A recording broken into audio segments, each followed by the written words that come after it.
Baba yetu Yesu Kristo apewe sifa tena. Kwa majina naitwa Consolata Francis, nimeokoka na baba yetu Yesu Kristo amekuwa mwokozi wa maisha yangu. Mkenya ambaye unanitazama ama mtu yote ambaye anaelewa Kiswahili, naomba usiweze kuscroll. Naomba usimame tu kidogo na ukapate kunisikiliza yale ambayo nataka kuambia siku ya leo, kwa maana kuna siri ambayo Wakenya wanafaa wajue. So naomba usiweze kuscroll, naomba ukapate tu kungoja tu kidogo na ukapate kusikiliza ujumbe, kwa maana ni ujumbe mzuri na ni ujumbe wa nyakati hizi za mwisho.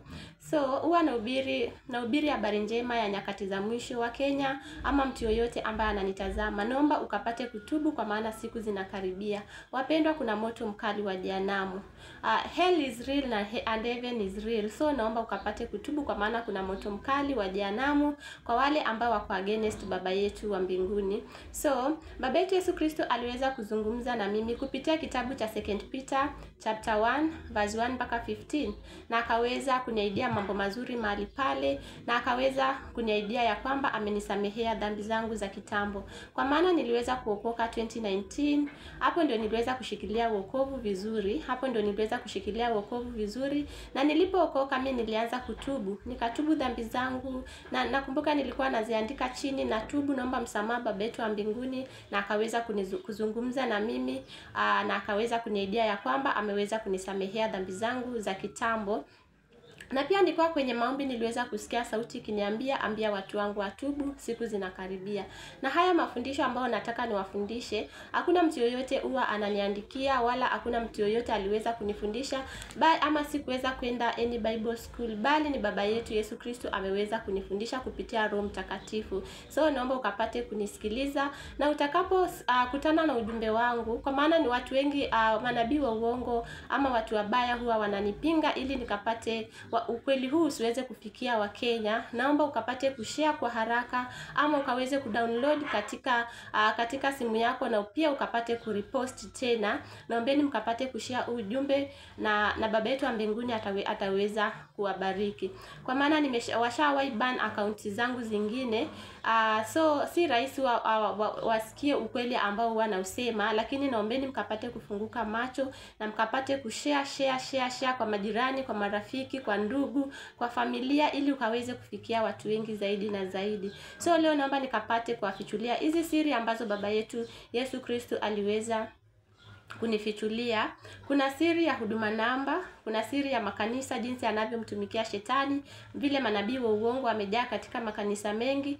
Kuna siri ya pesa mpya ya Kenya ambayo ililetwa 2019 na serikali, ama ile pesa ambayo iliweza kubadilishwa na serikali 2019, na siri ya bendera zote ambazo ziko Kibarani Mombasa, siri za bendera zote za dunia nzima ambazo ziko pale Kibarani Mombasa. Wale ambayo wakaaji wa Jomvu ama wakaaji wa Miritini, nadhani huwa wanaona hizo bendera wakipita, ama mtu yote ashawahi kuja Mombasa, nadhani pale Kibarani ushawahi ona bendera zote za dunia nzima ambazo ziko pale. Na siri ya coronavirus ambayo ilikuja dunia nzima, na signs za devil worshippers makanisani. Na hii yote sio wisdom yangu. Mimi nilikuwa nimepotelea duniani, na namshukuru baba yetu Yesu Kristo aliweza kunisamehea na nikaanza kuhubiri. So hii yote si huduma yangu. Na nikianza na siri ya huduma namba, nilikuwa nafanya kazi kwa security company huko Nairobi, na nataka niwafichulie hizi siri ili mkapate kujua ya kwamba siku zimekaribia, na ni wakati wa kutubu na kuacha dhambi na kuachilia chochote ambacho sasa umeshikilia. Kama we unaabudu shetani, ni wakati wa kuacha. Kama una practice uganga, ni wakati wa kuacha. Kama ni wakati we nabii wa uongo unadanganya watu na kuibia watu, ni wakati wa kuacha. Kama ulijoin Illuminati, ni wakati wa kuacha. So sasa ni wakati wa kuachilia kitu chochote ambacho umeshikilia, ili baba yetu Yesu Kristo akapate kukuokoa. So acha tuanze na hii siri ya huduma namba. Nilikuwa nafanya kazi Nairobi kwa security, na asubuhi tukiingia kazi tulikuwa tunaweka signatures zetu, na jioni tukitoka tulikuwa tunaweka pia signatures zetu, na hiyo ilikuwa ni lazima. Na Supervisor alikuwa mkali sana kama hujaika hiyo sign ukitoka. Lakini baba yetu Yesu Kristo aliweza kunisaidia niende nifanye kazi katika security sector, kwa maana nilikuwa tu soja wa kawaida, ili nikapate kujua hii siri ambayo inafanyika katika makampuni. So saa hii wakiingia kazi asubuhi wanaweka namba ya 666 na wakitoka jioni wanaweka 666. Nakumbuka wafuasi wa shetani wanapojua mtu anajua siri yao huwa ni rahisi sana kukuangamiza, lakini baba yetu Yesu Kristo huwa ananitetea usiku na mchana. So na ukitaka unabii ambao umekamilika, soma Biblia takatifu. Unabii ambao umekamilika uko katika kitabu kitakatifu ambacho ni Biblia. Tukisoma Revelation. So sai makampuni mengi yanatumia hii namba. Acha ni explain kidogo ndio muelewe. Katika security kuna ile kuhand over na kutake over kazi. So security wa asubuhi labda ameenda patrol, kuna kitu fulani anakuambia hii haiko, hii imepotea, hii imeibiwa. So ni lazima uweke signature yako. Na kama labda mmeenda patrol kwa kampuni akakuonyesha kila kitu iko sawa, unaweka signature yako. So hiyo saa ndio wanafunga nayo kazi, na asubuhi wakiingia wanaweka namba ya 666 na jioni wakitoka wakienda nyumbani wanaweka hiyo namba ya 666. Tusome kitabu cha Revelation ama Ufunuo wa Yohana chapter 13 verse 16 mpaka 18. Inasema, the second beast forced all the people, small and great, rich and poor, slave and free, to have a mark placed on their right hands or on their forehead. Naye awafanya, acha tutafsiri na Kiswahili, naye awafanya wote, wadogo kwa wakubwa, na matajiri kwa maskini, na walio huru kwa watumwa, watiwe chapa katika mkono wao wa kuume au katika vipaji vya nyuso. No one could buy or sell without this mark. That is the beast's name or the number that stands for the name. Tena kwamba mtu awaye yote asiweze kununua wala kuuza isipokuwa anachapa ile, yani jina la mnyama yule au hesabu ya jina lake. Bible ya Kizungu pia inasema, ingine ya Kizungu inasema, and that no man might buy or sell save he that had the mark or the name of the beast or the number of his name. So Kenya ilikuja kama the number of his name, ambayo ni huduma namba.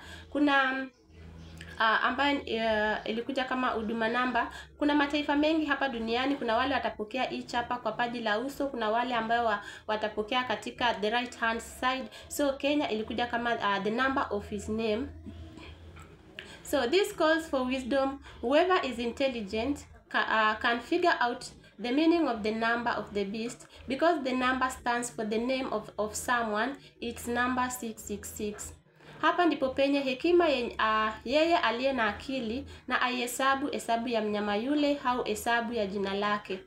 Na hii namba kwa wale ambao waliweza kupokea, hii ni namba ambayo inapeleka watu jehanamu. So ni wakati wako wa kutubu. Acha tuendelee. Tukiangalia katika Ufunuo wa Yohana ama Revelation chapter 14 verse 9 mpaka 13, inasema, a third angel followed them and said in a loud voice, if anyone worships the beast and his image and receives its mark on their forehead or on their hand, they will too drink the wine of God's fury, which has been poured full strength in the cup of his wrath. They will be tormented with burning sulfur in the presence of the holy angels and of the Lamb, and their smoke of their torment will rise forever and ever. There will be no rest day or night for those who worship the beast and its image, or for anyone who receives the mark of its name. This calls for patient endurance on the part of the people of God who keep his commands and remain faithful to Jesus. Then I heard a voice from heaven say, write this, blessed are the dead who died in the Lord from now on. Yes, the Spirit. Yes, says the Spirit. They will rest for their labor, for their deeds will follow them. Tusome tafsiri ya Kiswahili ili wale ambao hawaelewi Kizungu wakapate kuelewa. Ufunuo wa Yohana mlango wa 14 mstari wa 9 hadi 13 inasema, Tena mwingine malaika watatu akawafuata akisema kwa sauti kuu, mtu awaye yote akimsujudu huyo mnyama na sanamu yake na kuipokea chapa katika kipaji cha uso wake au katika mkono wake, yeye naye atakunywa katika mvinyo wa ghadhabu ya Mungu iliyotengenezwa pasipo kuchanganywa na maji, katika kikombe cha hasira yake. Naye atateswa kwa moto na kiberiti mbele ya malaika watakatifu na mbele za mwana kondoo. Na moshi wa maumivu yao hupanda juu hata milele, wala hawana raha mchana wala usiku, hao wamsujudio huyo mnyama na sanamu yake, na kila aipokeaye chapa ya jina lake. Hapa ndipo penye subira ya watakatifu na hao wazishikao amri za Mungu na imani ya Yesu. So, nasikia sauti kutoka mbinguni ikisema, andika, heri wafu wafao katika Bwana tangu sasa, naam asema Roho, wapate kupumzika baada ya taabu zao, kwa kuwa matendo yao yatafuatana nao. So hapa naombeni wa Kenya, yule ambaye alichukua huduma namba atubu.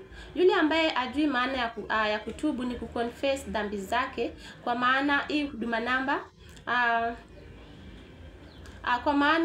namba iliweza kuletwa na serikali na watu walichukua bila kujua, na ni dhambi ya kushirikishwa. So naombeni mkapate kutubu kwa wale ambao waliweza kuchukua hii huduma namba. So jua wapinga Kristo the man of evil, hawa tayari wako duniani na wanatumia hekima ya hali ya juu sana, na inahitaji hekima ya Baba yetu Yesu Kristo ili kutambua siri zao. Je, wapinga Kristo ni kina nani? Wapinga Kristo ama wapinga Baba yetu Yesu Kristo ama the man of evil ni serikali zote za dunia nzima ambazo zimeungana kumpinga Baba yetu Yesu Kristo. Na pia serikali zote nikisema hivi inamaanisha presidents ama rais ama wafalme. Hii nafanya tu kutumia ili ukapate kuelewa zaidi. So ni wafalme wote wa dunia nzima ambao wameweza kuungana kumpinga Baba yetu Yesu Kristo. Na namba 2 ni manabii wa uongo. Hawa ndio wapinga Kristo. So tukiangalia huduma namba, the second beast forced all the people. The second beast ni shetani, lakini shetani akona wafuasi wake ambao ni serikali zote za dunia nzima ama president wote wa dunia nzima wameweza kuungana pamoja na manabii wa uongo ili kumpinga Baba yetu Yesu Kristo. Walileta huduma namba wakajifanya haitumiki, na watu wengi wao wanapuuza, wanasema hii huduma namba haitumiki mahali. Lakini naomba ukapate kujua ya kwamba hii huduma namba inatumika na inafanya kazi. Tukiangalia huduma namba sasa inatumika na moja wa namba ya 666 ama 666 ni SHA ambayo ililetwa, ambayo huwezi hudumiwa kwa hospitali yoyote kama hauna SHA. Na assessment number hii ni mojawapo ya namba ya 666, na KRA number hii ni mojawapo ya namba ya 666. So hizi size zimeshaanza kutumika na inahitaji wisdom ya Baba yetu Yesu Kristo ili ukaweze kutambua siri hii, na inahitaji sana ukapate kuelewa ili ukapate kutambua hii siri. Kuna wakati utafika watu hawataweza kuweka pesa kwa bank ama kutoa. Kwa hospitalini watu hawawezi kuhudumiwa ama kupata huduma yoyote bila isha. So pia makampuni mengi before uajiriwe lazima ukuwe na KRA. So hapo mbele hawakuweza kuforce watu. Kumbuka hii ni wisdom ambayo wanatumia. Lakini sasa wameleta SHA na wanaforce watu, lazima mtu akuwe na SHA ndio akaweze kupokea huduma yoyote katika hospitali. Ama lazima mtoto wako akapate kuwa na assessment number ili aweze kusoma. Ama lazima ukuwe na KRA number ili ukapate kuajiriwa. So wacha tuendelee. Ndio maana waliweza kubadilisha hii mambo iliweza kuanza kitambo. Na waliweza kusign hizi mkataba zao kuanzia kitambo. Ndio maana waliweza kubadilisha mfumo wa elimu, wakaweza kubadilisha kutoka kwa 844 mpaka CBC. So mzazi, hii assessment number inapeanwa mtoto wako akiwa grade 3. Na kama mtoto wako ataweza kuitishwa birth certificate, tafadhali mzazi naomba usiweze kupeleka hii birth, kwa maana ni namba ya 666. Na hii namba inapeleka watu na itapeleka watu jehanamu vile maandiko yanatufundisha. So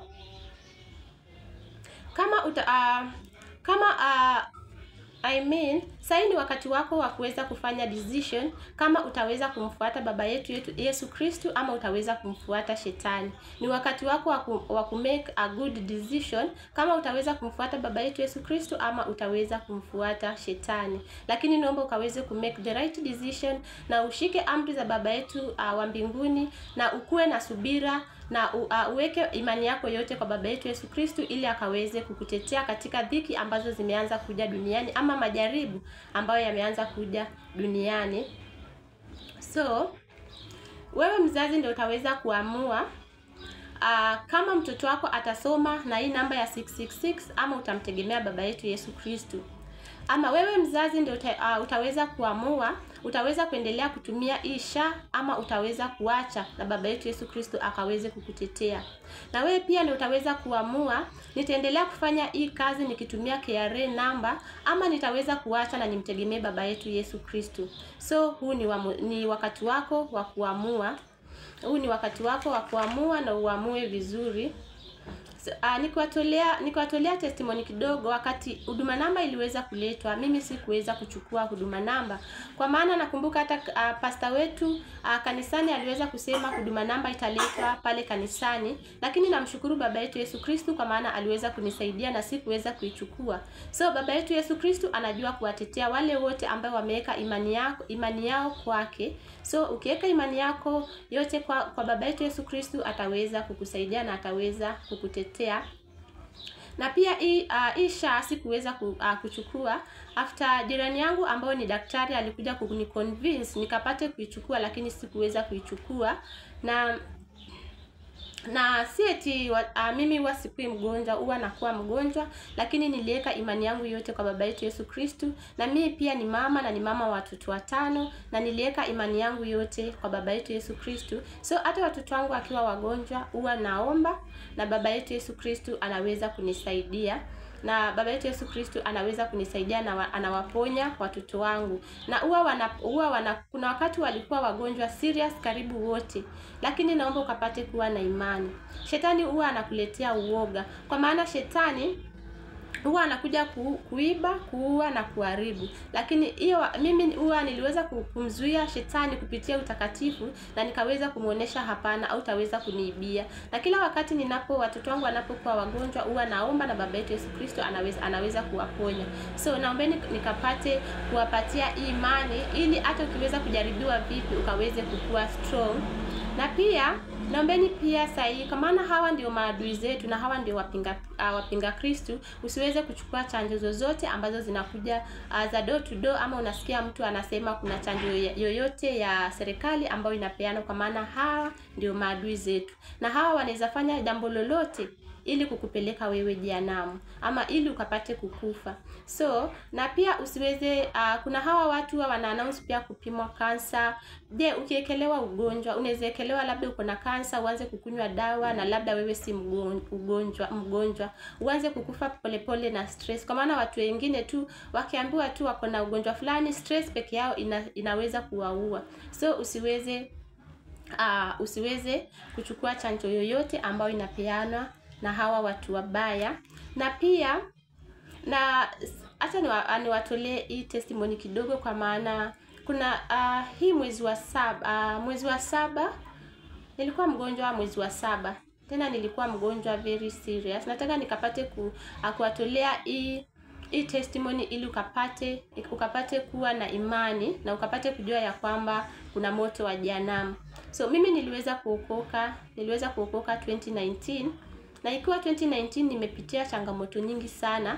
Maisha yangu mengi yamekuwa fight after fight tangu nikuwa mdogo, kwa maana sikuwa najua kama niko na huduma ya baba yetu Yesu Kristo ndani yangu. Lakini nakumbuka nilikuwa na cancer, nilikuwa na throat cancer, na baba yetu Yesu Kristo akaweza kunisaidia nikapona. Nilikuwa magonjwa yananiandama, nilikuwa na kifafa, nilikuwa na pressure. Mimi ugonjwa ambayo kweli ambao niliuogopa sana ni ugonjwa wa HIV and AIDS. Na nimekuwa mgonjwa mwezi wa 7 na leo tuko mwezi wa 10. So nimekuwa mgonjwa sana, nilikuwa mgonjwa sana. Kwa maana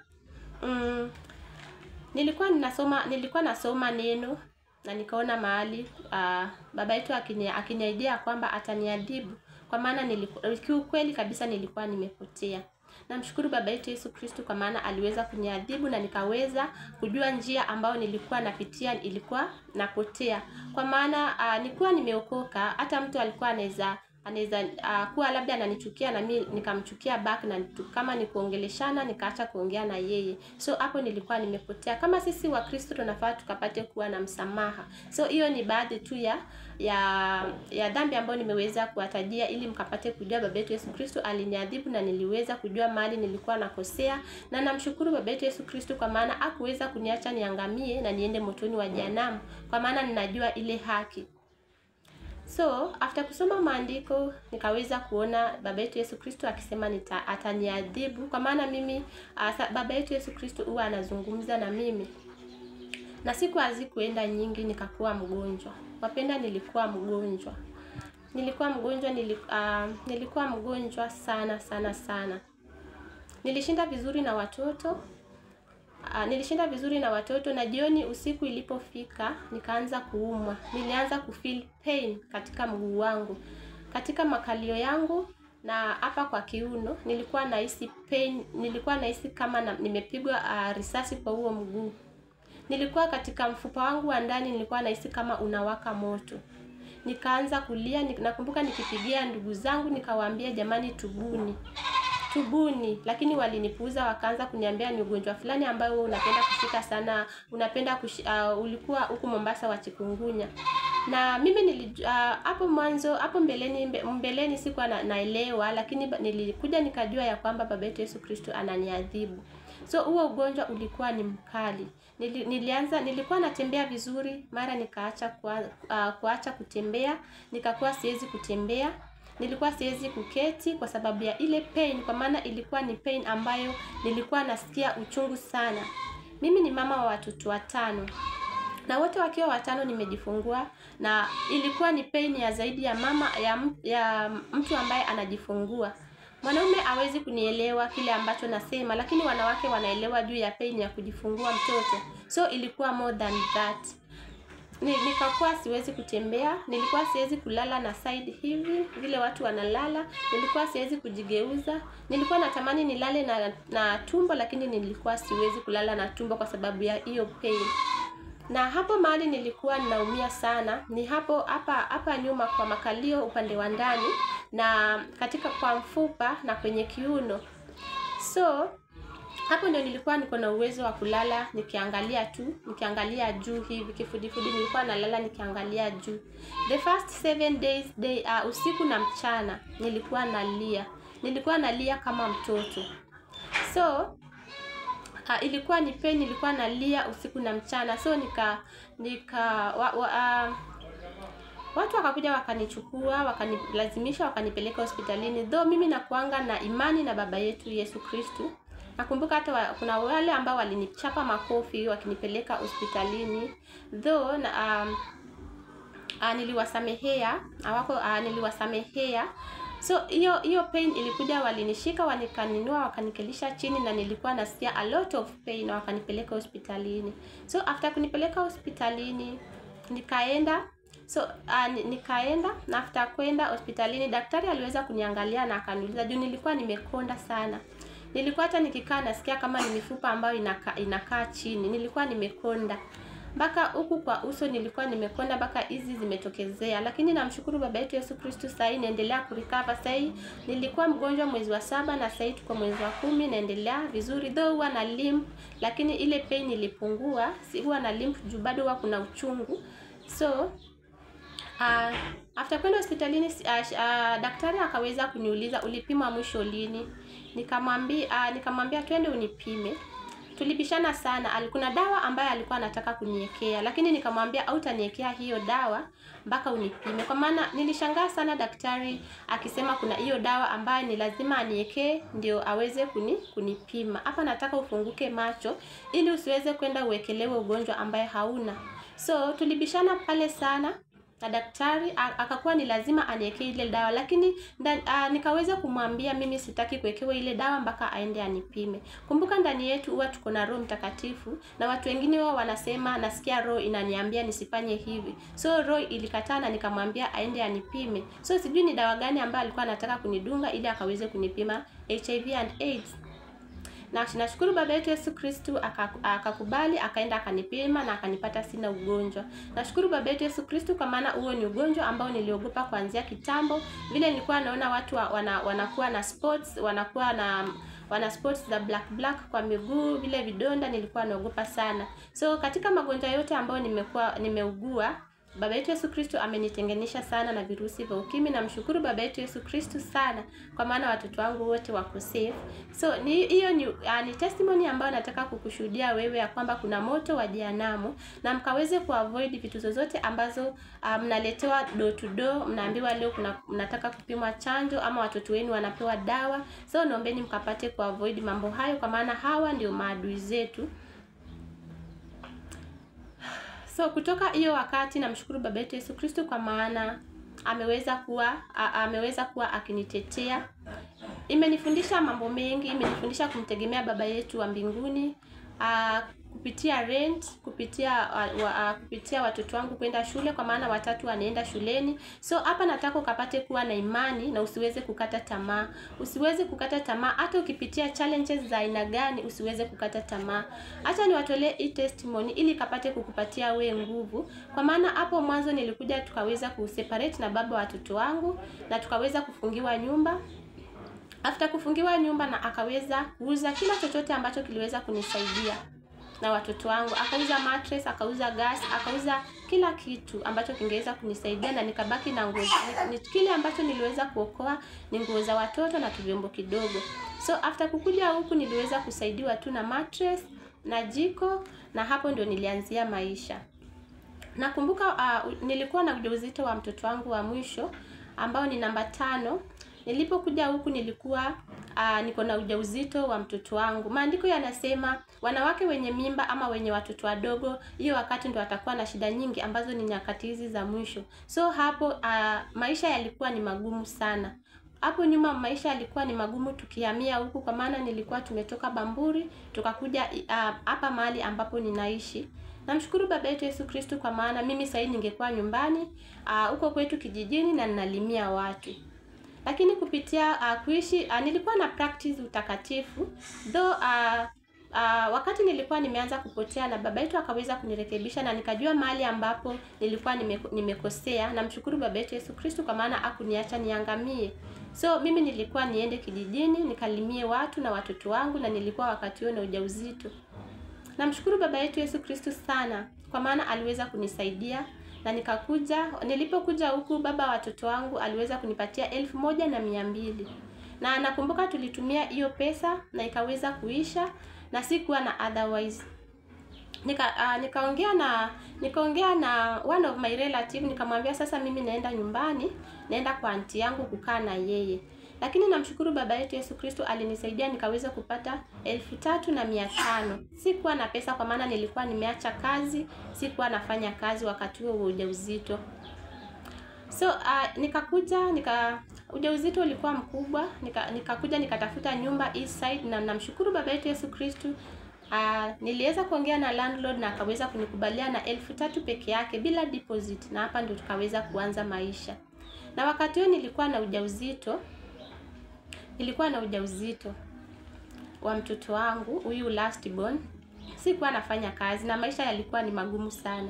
Ulikuwa unaweza omba mtu pesa, maybe umemomba breakfast akakutumanishia jioni, na labda anatumana only 100. Sijasema hawakuweza kunisaidia, na washukuru kwa wale wote waliweza kunisaidia. Lakini wakati huo maisha ilikuwa ni ngumu sana. Ukiangalia 100 kwa watoto 4 ilikuwa ni ngumu, na kuna yule labda alikuwa anatumia obvious. Kuna moja, acha tuachie hapo. So hapo life ilikuwa ni ngumu sana. Na wakati nilipoanza kuumwa sikuwa na pesa. Uchungu wa kujifungua uliweza kuja, Na hiyo usiku, kwa maana ilikuwa kuanzia saa 3 mpaka ilikuwa kuanzia saa 3 tu saa 4, hapo ndio uchungu ulianza kuja. Nakumbuka nikiomba rafiki yangu only 100 ili mtoto wangu achemshe mchele, my first born, kwa maana hakuwa anajua kupika ugali, ili akapate kula na wenzake. So uchungu ulizidi na nikajua huu ni uchungu wa kujifungua. Na nakumbuka hapo mbeleni mtoto wangu third born alikuwa anacheza na mwenzake na akaweza kusukumwa, wakasukumana na akaanguka, akapasuka sana hapa kwa utosi. Alipasuka sana.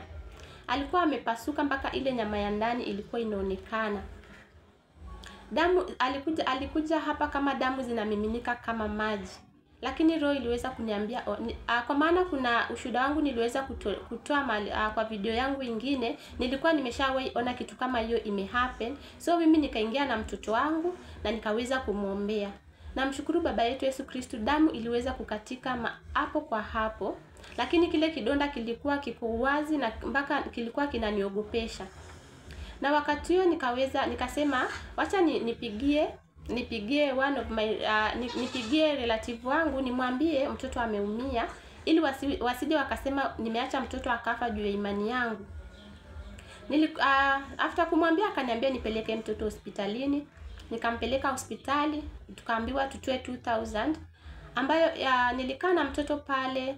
Nikapigia one of my relative mwingine, akaanza kuni-question juu ya mume wangu, kwa maana mume wangu alikuwa ameshaenda zake na mara kwa mara alikuwa ananiambia niache kumsumbua, yeye ameoa. So niache kumsumbua, ameoa. So alipoanza kuni-question juu ya mume wangu, mimi nikaendelea kukaa pale hospitalini. Nikaona hapo sitapata msaada, nikatafuta hospitali nyingine. Nakumbuka nilipata tu msamaria mwema akaweza kunilipia fare, sikuwa na pesa. Akanilipia fare, nikaenda hospitali nyingine, ambapo hiyo hospitali tuliweza kuitishwa 1500. Tukakaa pale, daktari akasema hata shika mtoto kama hajapata pesa. Nikarudi kumpigia one of my relative tena, akasema, nikakaa pale, after nikaona usiku umeanza kuingia na hakuna mtu mwenye ana respond kunisaidia. Baadaye huyo relative wangu tena akaniambia peleka mtoto nyumbani, hakuna pesa. Kama si baba yetu wa mbinguni, mtoto wangu sasa ningekuwa nimempoteza wapendwa. So naombeni mkapate kuwa na imani. Kama si baba yetu wa mbinguni, mtoto wangu ningekuwa nimempoteza. So mimi nikakuja na mtoto wangu nyumbani, nikazidi kumwombea. Namshukuru sana baba yetu Yesu Kristo, kwa maana hicho kidonda kiliweza kukaa kwa muda mrefu, lakini niliweza kuzidi kumwombea mpaka ile alama baba yetu Yesu Kristo akaweza kuishikanisha. Sasa kumekaa vizuri sasa kabisa na aliweza kupona. So hapa nataka kukuonesha ya kwamba shetani huwa anakuletea wasiwasi. Inaweza kuwa labda mtoto wako amekuwa mgonjwa, temperature imepanda na sasa hiyo hauna imani, unaanza kukimbia hospitalini, unaona huyu mtoto ataweza kufa. Hapana, kuwa na imani. Kuwa na imani, kwa maana imani yetu ndio itaweza kutushindania vita hizi za dunia, kwa maana kila mmoja lazima ataweza kujaribiwa. Vile maandiko yamesema kupitia kitabu cha Ufunuo wa Yohana chapter 3 verse 10, kila mmoja duniani ataweza kujaribiwa. So namshukuru baba yetu Yesu Kristo, aliweza kumsaidia mtoto wangu akaweza kupona. Akaweza kupona. Na pia nilipojifungua huyu mtoto wangu wa mwisho, niliweza kujifungua, hata tuendelee, hope na unaweza kunielewa, kwa maana nahubiria pia watu wakubwa na naamini wanaelewa zaidi. So nikaona hata juu kama pesa ya hospitalini iliweza kukosekana, mimi nilipoanza kusikia uchungu wa mtoto unakuja, nikaweza kujitayarisha. Nilikuwa na kijembe changu, nilikuwa na mtoto wangu alikuja na uzi wa kucheza tu na watoto wa kucheza. Nikachukua huo uzi nikauweka, nikajua huu ni uzi wa kufunga kitovu. So namshukuru baba yetu Yesu Kristo, kwa maana katika kipindi hicho nilikuwa naomba sana ili nikapate kujifungua salama. Nikajitayarisha, nikaweza kutandika vitu zangu chini, sikuweza kuambia mtu. Nilijua ya kwamba baba yetu Yesu Kristo ataweza kunisaidia, kwa maana kama pesa ya hospitalini iliweza kukosekana 1500. So nikajitayarisha, nikatandika vitu zangu chini na nikanyamaza. Nikasema sitapigia mtu yoyote tena simu. Namshukuru baba yetu Yesu Kristo, aliweza kunisaidia nikaweza kujifungua salama. Ikafikia mahali mtoto ametoka na ile umbilical cord niliweza kuvuta, nikaona inataka kukatika. Namshukuru baba yetu Yesu Kristo sana kwa maana aliweza kunisaidia, nikaweza kupush yule mtoto, nikaweza kupush ile umbilical cord na ikaweza kutoka. Na watoto wangu nilikuwa nimemwambia watoto wangu first born atoe watoto wengine nje. Namshukuru baba yetu Yesu Kristo, wakikuja walipata nimesha wrap mtoto na nimemweka kwa mattress, ako tu pale ametulia. Nakumbuka niliweza kuomba sana nikimkata mtoto wangu kitovu. Nikamkata kitovu na nikaweza kumfunga ile uzi. Nakumbuka nilikuwa niko na nguvu ya ajabu sana nikijifungua huyu mtoto wangu. Nilikuwa naomba mpaka naomba na lugha. Hakuna mtoto nishawahi jifungua nikiwa na nguvu kama huyu. Namshukuru baba yetu Yesu Kristo, aliweza kunisaidia nikajifungua salama. Nilikuwa niko niliosha nyumba yangu. Baba yetu Yesu Kristo aliweza kunisaidia nikapata nguvu, nikaosha nyumba yangu ikakuwa safi.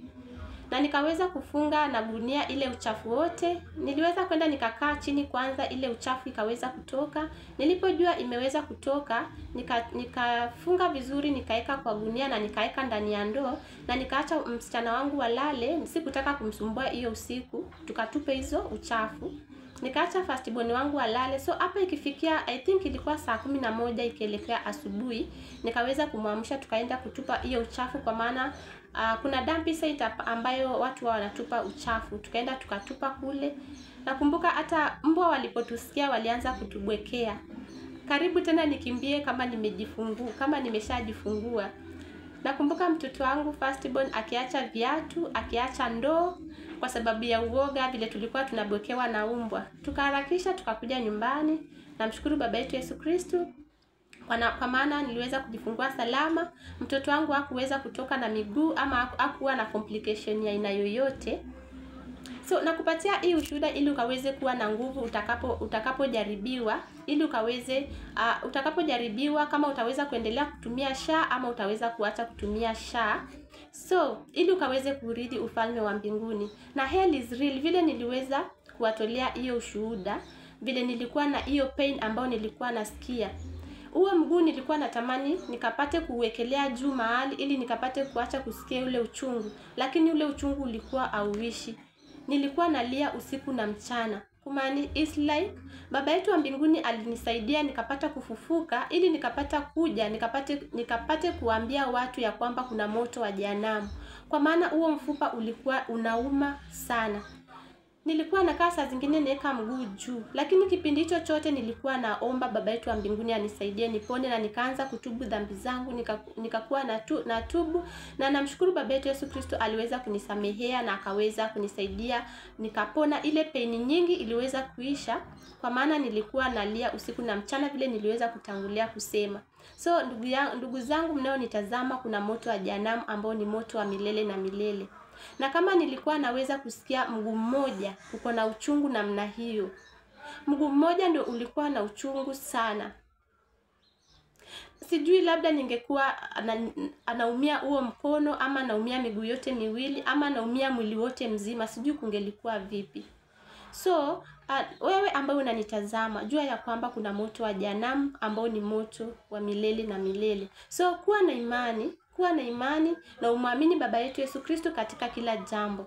Hatuwezi kumwabudu baba yetu wa mbinguni kama hatuna imani. Na baba yetu anajua kuwatetea wale wote ambao wameweka imani kwao.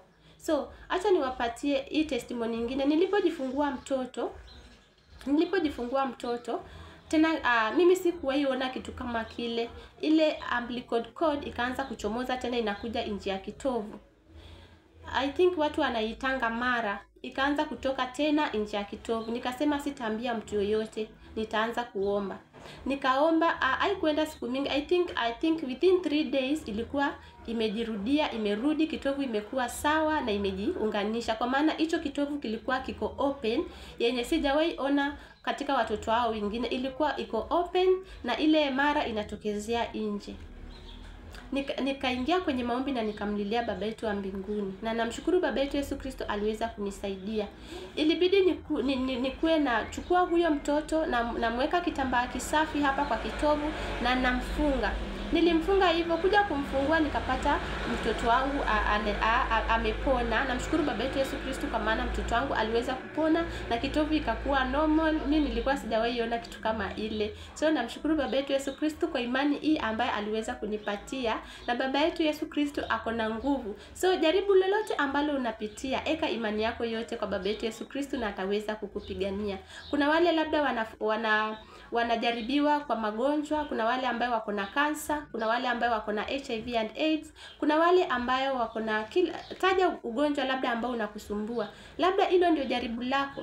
Na baba yetu Yesu Kristo amekuwa na subira akikungojea utubu. Sasa ni wakati wa kufungua mdomo na kutubu. Usikubali shetani akufunge mdomo mpaka uingie kaburini, ukapate kufa ukiwa mwenye dhambi. So ni wakati wa kufungua mdomo na kutubu na kuacha dhambi zako zote ili ukapate kurithi ufalme wa mbinguni. So mimi nimekuwa nikijaribiwa sana, na haya majaribu yote nimekuwa nikipitia. Namshukuru baba yetu Yesu Kristo, amekuwa akinipitisha haya majaribu yote ili nikapate kuatia nguvu wale ambao wanakata tamaa. Hata kama utajaribiwa kwa jaribu lolote, labda uko na huyo mume wako, umeachana, unaona sasa nitaanzia wapi maisha, ama amekuacha ameenda kwa mpango wa kando, kuwa na imani na uishi maisha matakatifu na baba yetu Yesu Kristo ataweza kukutetea. Utakatifu peke yake ndio utaweza kukusaidia, na kuweka imani yako yote kwa baba yetu Yesu Kristo. Labda umekuja umebebwa vitu zako kwa nyumba, umefungiwa nyumba, kuweka imani yako yote kwa baba yetu Yesu Kristo na baba yetu Yesu Kristo ataweza kukutetea. Labda sasa uliweza kujaribiwa ukaweza kukua ukaona wacha niingie Illuminati niweze kupata pesa. Omba na baba yetu Yesu Kristo ataweza kukusamehea na ataweza kukusaidia kutoka kule. Shetani huwa anakuletea tu ile wasiwasi na uoga, na uache kuomba, useme enough is enough. Kuna watu wengine huwa wanatamani hata kujiua. Ukiweza kujiua, adhabu yake ni moto wa jehanamu. Naomba usiweze kujiua, hata kama unapitia challenge ya aina yoyote ile. Endelea kuwa na imani na baba yetu Yesu Kristo ataweza kukutetea. So acha nikapate kuonesha, acha niwapate kuwapatia house tour kidogo, kwa maana mimi nimekuwa nimestagnate kwa muda mrefu, lakini bado nazidi kumwamini baba yetu wa mbinguni atakuja kunisaidia na ataweza kunitoa katika hii hali. So utakapopitia hali aina yoyote, usianze kukasi baba yetu wa mbinguni, siku zinakaribia. Usianze kumlaani baba yetu wa mbinguni, siku zinakaribia. Usianze kusema ya kwamba kunungunika, siku zinakaribia. Ama uanze kusema nimekula hizi mboga nyingi, nimekula mboga miaka nenda miaka rudi, nimeomba baba yetu wa mbinguni na sikia maombi yangu. Siku zinakaribia. Tutoe mfano mzuri na ng'ombe. Ama ng'ombe saa zingine huwa ananona sana na anakula tu manyasi peke yake. So hata kama unakula mboga, kula mboga kwa utulivu na ukule mboga kwa kumrudishia baba yetu shukrani. Mimi namshukuru baba yetu Yesu Kristo kwa space ambayo amenipatia, kwa maana sasa ningekuwa nyumbani nalimia watu. Ningekuwa nyumbani na watoto wangu tuko kule, hatujui tutafanya nini na hatujui tutaanzia wapi, kwa maana pia mimi sina wazazi wangu wote walikufa. So utakapopitia jaribu la aina yoyote, usinungunike na uanze kukuja social media, uanze kumlaani baba yetu wa mbinguni. Baba yetu wa mbinguni akikuacha, hakuna kitu mbaya kama baba yetu wa mbinguni akiwa against wewe. Na saa hii kuna moto wa jehanamu ambayo kuna watu watalia na kusaga meno yao. Kuna moto wa jehanamu ambayo worms za jehanamu hazilali, zinauma watu usiku na mchana. So ni wakati wako wa kuacha dhambi na kumrudia baba yetu wa mbinguni. Ni wakati wako wa kuacha chochote ambacho umeshikilia wakati huu. Mimi nilianza kuhubiri bila kwenda any Bible school. Huu ni wito wa baba yetu wa mbinguni, na siwezi kuamka siku yoyote na nianze kudanganya Wakenya ama mtu yoyote. Na wala singetaka fame yoyote ya uongo, hapana. Nataka ukapate kujitayarisha vizuri na tukapate kuwa na subira na tumngojee baba yetu Yesu Kristo atakaporudi. Usiseme ya kwamba babu zetu alikufa ama baba zetu alikufa na dunia iko jinsi ilivyo. Tukumbuke wakati wa Noah. Wakati wa Noah alikuwa ni mtu mzuri na alikuwa anaambia watu waache dhambi na waishi maisha matakatifu. Hatuwezi jua Noah alikuwa mtu wa aina gani. Hatuwezi jua Noah alikuwa anavaa mavazi ya aina gani ambayo watu waliweza kumuignore mpaka maji yalipoanza kuja. Na maji yakaweza kuangamiza watu na Noah akaweza kuokoa, baba yetu akaweza kumuokoa pamoja na familia yake. Wakati wa Lot, Sodoma na Gomora na miji ambayo ilikuwa pale, baba yetu aliweza kuiangamiza kwa moto, wakatani into ashes. na walikuwa kama vile sasa wakati huu. Watu unapata sai gays wamekuwa wengi. Wanaume wanafanya mapenzi na wanaume wenzao. Wanawake wanafanya mapenzi na wanawake wenzao. Watu wanafanya mapenzi na wanyama. Sai tumekuwa kama zile enzi za Sodoma na Gomora. So sai ni wakati wako wa kuacha dhambi na kumrudia baba yetu Yesu Kristo na akaweze kukuokoa. Wakenya kuna moto wa jehanamu na sijui nitaweza kuambia vipi ili mkapate kuelewa. Mimi niliweza kwenda ni kama niliweza kufa na nikafufuka ili nikapate kuja kuwatolea hii testimony na mkaweze kuacha dhambi. So ni wakati wa kuacha dhambi na kumrudia baba yetu Yesu Kristo ili akaweze kuokoa na moto mkali wa jehanamu. So nataka mjue ya kwamba seeing is believing. Kuna mimi bado naishi hapo. Wale ni watoto wangu ambao wamelala pale. So hii ndio mattress yangu wanalalia. Nakumbuka wakati ambapo niliweza kujifungua, sikuwa na chochote cha kulalia. Nilikuwa nalala naeka natandika duvet, nalala na mtoto wangu namweka kwa kaneti kake na analala hapo kwa hiyo neti. Sikuwa na anything ambao nilikuwa nalalia. Nilikuwa nalalia hiyo duvet na watoto wangu walikuwa nalalia mattress nyingine. Wachana na hii, kuna mattress nyingine ambayo ilikuwa hapa, ambayo hii niliweza kupata. Hii ni ya 6x6, hiyo ilikuwa ya 5x6 ambayo ingeweza kutoshea kulala kwa wale watoto wote. So huwa wanalala hapa na mimi nalala sahi na kwa hii mattress na ako katoto kadogo. Na tukiangalia pale, mimi nimekuwa mtu wa sales and marketing. Nilikuwa nafanya na register pia lines za Airtel, lines za Safaricom. So pale ndio huwa napikia. So hii ni meza ambao Airtel, watu wa Airtel waliweza kunipatia ili nifanye kazi yao. So hapo ndio mimi naishi nikizidi kumsubiri baba yetu Yesu Kristo. Unaona niliweza kuachwa bila chochote. Hapa ndio huwa napanga nguo zangu na nguo za watoto wangu. Niliachwa bila anything. Nilikuwa ni mimi na baba yetu wa mbinguni na watoto wangu. So hapa ndio tunaishi tukizidi kumngojea baba yetu Yesu Kristo. So utakapopitia majaribu ya aina yoyote, usiweze kunungunika wala kumlaani baba yetu Yesu Kristo. Kumbuka wana wa Israeli walipokuwa wako na tamaa mbaya ya nyama na baba yetu Yesu Kristo aliweza kuangamiza. Wakati huo waliweza kuangamia wengi zaidi. So baba yetu Yesu Kristo hapendi watoto wake wakiweza kunungunika. Hope nimeweza kuonesha ili msiweze kukata tamaa. Na wakati huo acha niwatolee hii testimony nyingine. Wakati huo after sasa naendelea kurecover. Hakuna wakati nimepitia majaribu yangu yamekuwa mengi na yamekuwa mabaya zaidi, lakini hili lilikuwa ni jaribu ambalo lingeweza kuniregesha nyuma wapendwa. Ni jaribu ambalo lilikuwa ligumu sana kwangu. So wakati huo mimi nimekuwa mgonjwa, hiyo pain ambayo nilikuwa mgonjwa, na kuna loan ambayo nilikuwa nimechukua ilikuwa ya pesa mingi, ilikuwa ya 6,000 peke yake. Na so after hiyo loan nikakuja nikasingiziwa nilikuwa natoa pesa kwa M-Pesa na nilikuwa na 4,000. So ilikuwa ni mambo ya kusingiziwa. So wakakuja wakachukua hii mattress ambayo watoto wanalalia. Wakachukua hiyo mattress na wakachukua ile stove pale ambao mnaona. So watoto wangu hiyo siku walilala chini. Kama ni wakati wa kukata tamaa, wakati huo nilikuwa nimekata tamaa. Nilikuwa nataka nitoke niende niwaache watoto wangu. Lakini namshukuru baba yetu Yesu Kristo sana kwa maana aliweza kunisaidia. Huo siku niliweza kuchukua kama mattress kadogo vile nimeweza kuonesha. Acha niwaoneshe ndio muelewe zaidi. Niliweza kuchukua kama mattress kadogo nikakaeka vile kamekaa hivi na watoto wangu wakaeka vichwa tu hapa, na huku chini nikaweza kutandika bed sheet na wakaweza kulala hivyo. Na mimi na huyu mtoto mdogo, huyu vile mnamuona huyu bado ananyonya, tukaweza kulala hapa chini. Nilikuwa nimetandika bed sheets, nilikuwa nimekelekelea manguo, tulale tu kukuche na kwa tunajua tutafanya nini ama tutaenda vipi. So namshukuru sana baba yetu Yesu Kristo. After amechukua hizo vitu tulibaki hivyo. Namshukuru baba yetu Yesu Kristo. Mimi nilizidi kuomba na nikasema acha tu nitafute rafiki yangu mwingine. Huyu rafiki alikuwa ni wa kitambo sana, na hata sikuwa najua kama ataweza kunisaidia nipate zile pesa zao niwapatie. Walikuwa ananidai 1,100 1,600 kama sijasahau.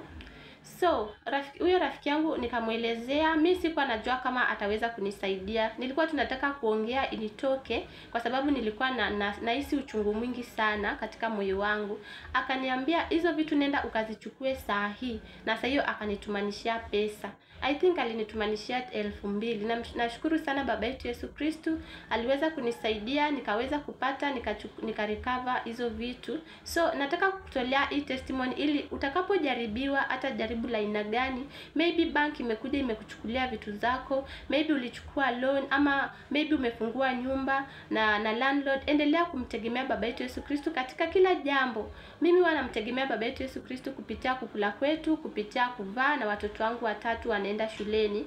Na labda watu wanafikiriaga ya kwamba ni mtu fulani ambao ananisaidia, kwa maana mpaka sasa sijaweza kurudi kazini. Tangu mwezi wa 7 sijaweza kurudi kazini, lakini ni baba yetu Yesu Kristo huwa ananisaidia. Hakuna vile mtu ambaye anakuchukia ama mtu ambaye anatamani ukufe siku yoyote ana uwezo wa kukusaidia. Hapana, ni baba yetu Yesu Kristo huwa ananisaidia kupitia kukula kwetu, kupitia kuvaa kwetu, na watoto wangu school fees na pia rent. So kuwa na imani na baba yetu Yesu Kristo na ataweza kukusaidia katika kila jambo. Sasa hatuhitaji mambo mengi zaidi. Tunahitaji tu chakula, tunahitaji mahali pa kulala, tunahitaji na watoto kwenda shuleni.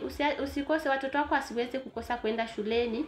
Hatuhitaji mambo mengi ili tukapate kurithi ufalme wa mbinguni. Hayo mambo mengine baba yetu Yesu Kristo akipenda ataweza kutubariki, hata sisi tukapate kufurahia maisha ya duniani, na mwisho tukapate kurithi ufalme wa mbinguni.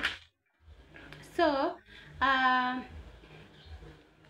acha niwatolee pia, nitaendelea kuhusu siri ya bendera zote za dunia nzima, na siri ya coronavirus, na siri ya pesa mpya ya Kenya, na signs za devil worshippers makanisani kwa video yangu ingine. So wacha leo tufike kwa hapo. Naombeni mkapate kuwa na imani na mkapate kuamini baba yetu Yesu Kristo katika kila jambo, na mjue ya kwamba namba ya 666 imeshaanza kutumika Kenya, na namba hizo zishaanza kutumika vile nimeweza kuwafundisha.